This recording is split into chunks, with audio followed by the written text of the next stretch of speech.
I'm not enough, I'm not worthy, I'll never be enough, nobody truly loves me for who I am, unconditionally, I'm just used for my assets, values, looks, etc. These are the intrusive thoughts that we might have subconsciously when we have an unhealed child trauma. When we have not healed our inner child, it creates this constant stream of negative self-talk that prevents us from achieving our full potential and understanding and exploring who we truly are. Because it blocks us, it gives us lack of confidence, and we cannot explore options. So what can we do to heal our childhood trauma, to unleash our inner child and create this wholesome basis for inner child to thrive? Today I'm going to show you 2 exercises that you can implement in your lives, the exercises that I do with my clients during the hypnosis sessions to help them restore wholesomeness and heal their inner child. First of all, before we continue, I want to talk about where the inner child trauma might come from and how it can affect your life. Inner child trauma comes from our needs being neglected as children. When we feel abandoned, rejected, neglected as kids, it can create this trauma, deep trauma to our inner child.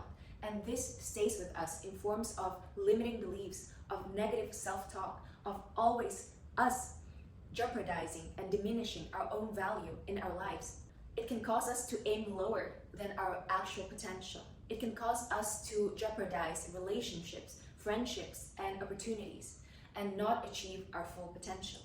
So when we heal our inner child, we bring back the wholesomeness, we bring back the confidence, the joy, and we release the tension and the anxiety. It also helps us create better partnerships in romance and in work, in friendships, because we're no longer looking at other people as a source of validation, as a source of potential healing and fulfilling our needs that we have not closed within ourselves. So our relationships also become more wholesome and fulfilling. The first exercise for healing our inner child would be writing down our fears. It's a daily journaling practice. So in this practice, I want you to write every day, morning and night before sleep, about everything that you fear, every anxiety that you have, every thought that is intrusive that you have within your head. And by writing down these fears, we're not manifesting them. We're not making them more true. We're simply acknowledging that we have this stream of consciousness within our head, this negative self-talk that keeps on going on and on and on, and sometimes prevents us from taking action, prevents us from being confident and jumping in at opportunities. Negative self-talk freezes us in this fear state and prevents us from living a fulfilling, full life. Our head is so busy that we cannot notice anything else in our environment. Our attention is drawn within, and we cannot notice anything fun, anything worthy of gratitude that is going on within our lives. So it keeps us in this miserable state because we're always so occupied with our own thoughts and worries.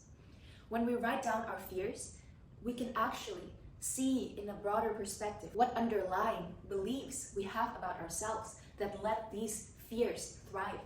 For example, if we have a belief that we're not worthy, that we're not good enough, never good enough, we might have fears like, oh, I fear that my partner will leave me.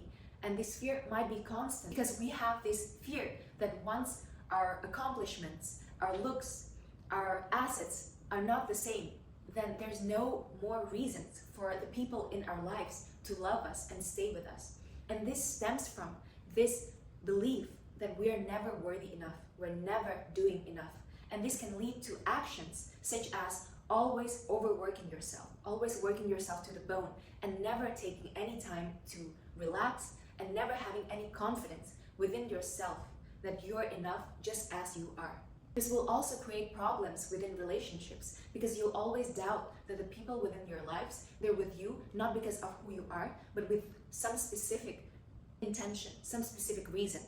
So this belief alone, accompanied by this fear, can create a lot of problems in your life already. So when we write down our fears and resentments and every anxiety that we have within our heads, we actually unload it to the paper and we don't keep it within ourselves anymore. So we create this space of clarity, of clear-headed decisions. And it allows us to pay attention to our environment, to our feelings, to our gratitude more. and have a better quality of life. The point of this practice is that you have to do it daily. And once you do it, you have to sign off in the end, saying that I release all these fears, I unload them from my head onto the paper, and I'm witnessing them disappearing from my inner space. Second exercise is a deeper exercise that I usually do with my clients during a hypnosis session in form of a dialogue during a trance state of hypnosis. But you can do it with yourself. So you can do it either in a form of a dialogue, or you can do it in the form of self-writing, journaling prompts. I'm going to read to you some conversations that I've had with my clients during this exercise in a state of hypnosis. So this is a conversation you would have with your inner child. We used to think that our personality is one wholesome self, but this is not true. Every person is not a monolithic being. They're made up of all the different sub-personalities within themselves that came into being during different events and circumstances in their lives. Our inner child is basically a moment frozen in time when you had experienced certain trauma and were not able to overcome this. So this part of you was never healed and is always acting up whenever it sees familiar triggers that reminds it of the trauma that it had went through that made it stuck in time. So an example of your inner child healing dialogue would sound something like this. First of all, you would ask your inner child, who are you? And in this case, my client answered, my client's inner child, this sub-personality within themselves, answered, I'm a 5-year-old named Leah. The second question that we asked the inner child of my client was, what is that you want for me to do? And how can I provide for you? How can I fulfill your needs so you can keep growing and you can heal and feel good? The answer that Leah, this inner child within my client, provided was, love me, baby me, soothe me, hold me, and hold my hand.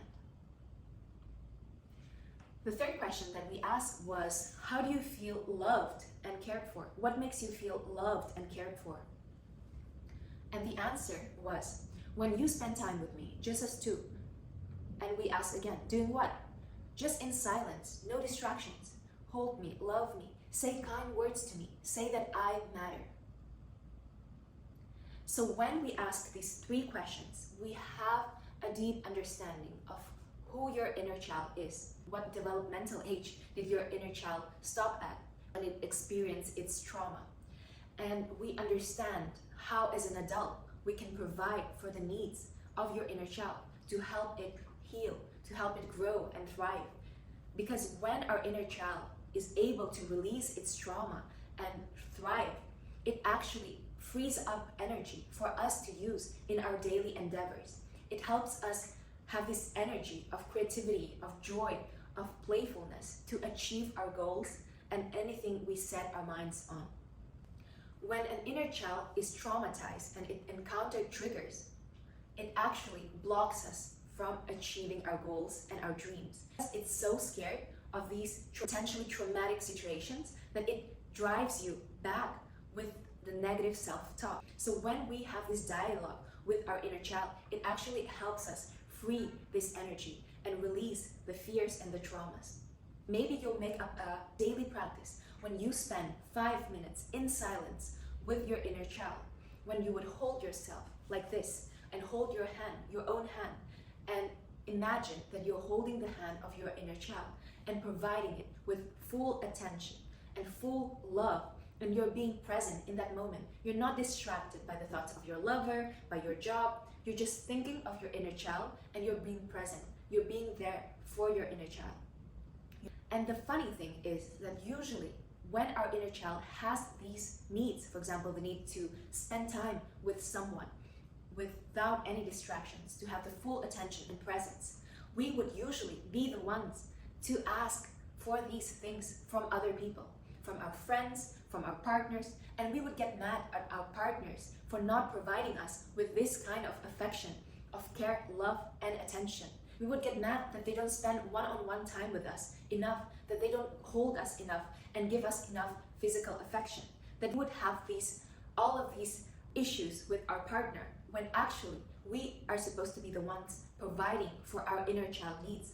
The fact that we require these things from our partner is actually our inner child asking for all of this love and care from us as an adult, as a parent, for our own inner child. So what you need to do is make a claim that you will be present for your inner child. You'll be there. You'll provide the care, the physical affection, the love. How do you provide physical affection to yourself? Very easy. You can do it in forms of self-care, of putting on lotion, of touching yourself, of brushing your hair, of going to massages and dedicating those massages as acts of physical affection towards your inner child. And it will be very well appreciated. My clients have had tremendous results when they have gone to massages and dedicated those massages to their inner child, so that it knows that all of this physical affection is given towards the child that never got it in the first place. Start incorporating nice and kind words towards yourself, towards your inner child. You're worthy, you're loved, I love you so much, I'm here for you, I will be the one who protects you, you'll never be alone, I'm always going to be there, I'm always going to show up for you whenever you need me. All of these words matter a lot.